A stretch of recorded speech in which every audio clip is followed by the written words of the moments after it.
Hello guys, this is our budgeting module. For those of you that have chosen to hear my advice about budgeting and learn a little bit more about it. So the things we're going to be talking about, kind of the big essential questions, hopefully you can take away with it. What budgeting system should I use? How do I balance wants and needs? And then how much should I budget for different things? Those were some of the questions I got about budgeting. So what budgeting system should I use? I'm a huge believer in using what's called a zero-based budget.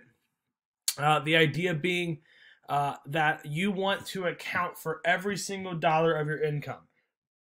So if you make $2,000 a month, you want to budget $2,000 a month. Now, this does not mean that you're spending every single dollar of your income, because you're going to follow the rule called pay yourself first, essentially meaning that you are going to treat your savings account as a payment, okay? So when we record in a zero-based budget, we're going to record with the fact that we know that we are spending money on ourselves in savings. The idea of a zero-based budget: take your income minus your expenses, you should be at $0. But you got to remember, your savings amount is in that, okay? Now, someone asked, how do I balance wants and needs? Frankly, it takes discipline. There's no other way around it of being a disciplined person and being an independent person. And many of you have shown through this time that we've been spending here on online learning that you are a disciplined person, that you are getting your work done when you're supposed to. Nobody's going to check up on you. There is no grade for your budget in real life. And budgeting's hard, but my man Dave Ramsey, financial advisor, he talks about, budgeting's hard, but so is being broke. Yeah, being broke's hard too. You're going to have to make sacrifices for some of the things that you want to pay for some of the things that you need. Now, to help you with this, some systems can help. Find the system that works best for you. I've seen people do an envelope method. Basically, you put your categories, you pay for everything in cash, you put your amount in for that month, and when you spend it, you take the money out and use that money, and once you're out of it, you don't spend it again. And I think that's a really smart way. I'm not that organized. I would actually end up losing stuff. I'm not that organized. I use an online one I can show you here in a second. But you just got to find the system that works for you, and it's got to be organized. I would say this, and this is what I do. I like to, especially during coronavirus time, I like to just kind of get on Amazon and spend money, right? We all kind of do. So make sure you have a miscellaneous category. Budget for the fact that we like to spend our money on impulse things, that the new video game comes out, or that I need this or I need that. Plan for that. And if you plan for it, then it's really not that big of a deal, right? If I plan for the fact that I'm going to spend $50 this month on things that are silly, that I probably don't really need for my wants, then that's fine. I budgeted for it. I planned for it. The problem is when you're paying the $50 for the things and you didn't plan for it. And that's ultimately the problem. So give yourself some spending room. Give yourself some spending money. Now, the big question, of course, is how much money should I budget for categories? Now, that is tough because it's going to depend on where you live, what your lifestyle is, what your apartment is. All that stuff is tricky. But the general rule is this: 50% of your income should go to your needs. Food, rent, water, electric, utilities, your needs. 30% of your income can go to your wants, your restaurants, your entertainment. I think that 30% is a little bit high, but it's whatever. The things that aren't your needs, right? And then 20% of your income should go to your long-term goals, saving your money or paying off your debt. With that, of course, there's no set rule, but it kind of looks like 50% groceries, housing, utilities, health insurance, car payments should be about 50% of your income. And then the 30% is the money you get to mess around with, and then you got to put that 20% away. I'd put that 20% away first, budget the next 50%, and then see what you got left over here in your wants category.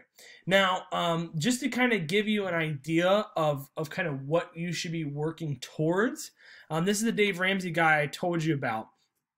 And he has kind of 7 baby steps. So kind of your 7 steps you should follow throughout the course of your life for financial peace. Okay. So first step, number one thing you have to have is an emergency fund. Okay. $1,000 just cash sitting in your checking account in your bank, $1,000 that does not get removed for any reason other than an actual emergency. The car breaks down, something like that. Okay. Before you do anything, you got to build up that emergency fund. Okay. Number 2, now you're paying off all debt with the debt snowball. Basically, the debt snowball is start paying off, make the minimum payments on all of your loans except for one. Okay. Pay off that first loan first, then take all the money that you were paying to that one loan and add it to what you were already paying on the other. Pay that off. And then you go to the next one and the next one. Okay. So pay off all your debt next. Okay. Then you're going to want to build up 3 to 6 months expenses in your savings. Okay. This is your long-term emergency fund. I do more 3 to 6 months of income just because I like to be safe, but you want to build up that emergency fund. Then once that's built, now we can start talking long-term stuff. Okay. He goes invest 15% of the income into Roth IRAs. I'm waiting on that. Because I do think that making a big down payment on your house should be important. So that I'm still kind of in that step 3 area. But then from there, invest your money into your retirement. Start saving for your kids' college, pay off your home early, and build wealth and give. Those are obviously way longer down the road. Okay, but this is kind of the path that you should be following. Build up that emergency fund, pay off your debt, then start building up the long-term savings goals first, okay?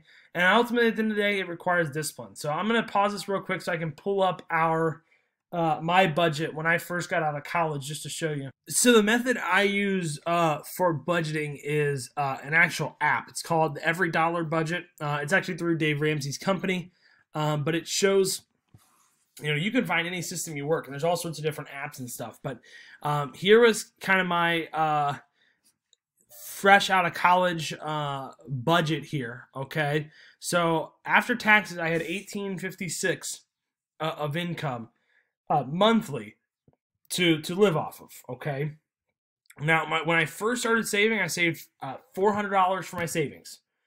Okay, that was just a set rule, 400. I had a little bit extra money left over. I went ahead and put in there, but I was at least wanted to get 400, and I've kept doing that every single month since I have been working. Now, with that, my savings amount has gone up as I've paid off my student loans, right? So I didn't get to save necessarily as much as I wanted to right off the bat because I had to get rid of my debt. Housing, I got lucky. I found a nice $400 apartment. Obviously, in big cities, you're not going to find that. Just generally kind of how I do it, sewer and water, $40, natural gas, $50, electric, $50.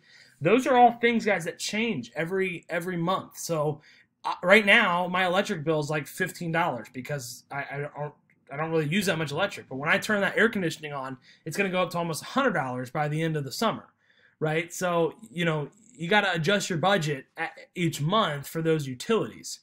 Phone, cable, and internet's more expensive than you really think it is, right? Garbage, okay, about $18 a month. That's usually paid in about every 3 months setup. I obviously have a pretty short drive to work, so I don't really have to pay much gas.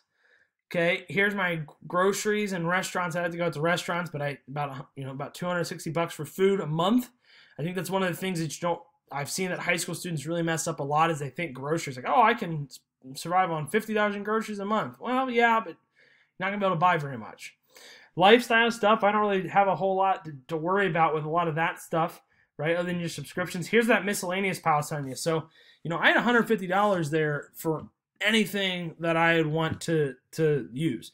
And here's the thing, that $150, if I don't spend it, at the end of the month, I just throw it right into my savings, my emergency fund. Okay. Insurance, that had already all come out of my paycheck, so I don't need to plan for it because I already have it in my paycheck. Your auto insurance is going to be pretty expensive. And then here's my debt. So I was making $195 payments for my student loan debt. Okay. So with that, that was kind of my fresh out of college in Tiffin kind of what it looked like. Obviously, everybody's scenario is different. But the idea is what I really focused on first was building up the savings and paying off the debt. And that was my huge big thing. Once I had that emergency fund built, I put all that extra money right to my debt, got the debt paid off, and now I'm back to building up that emergency fund again. Okay? So that's my advice for budgeting. I'll put a bunch of different budgeting videos and stuff in there for you guys to learn about. But yeah, that's it. See you guys.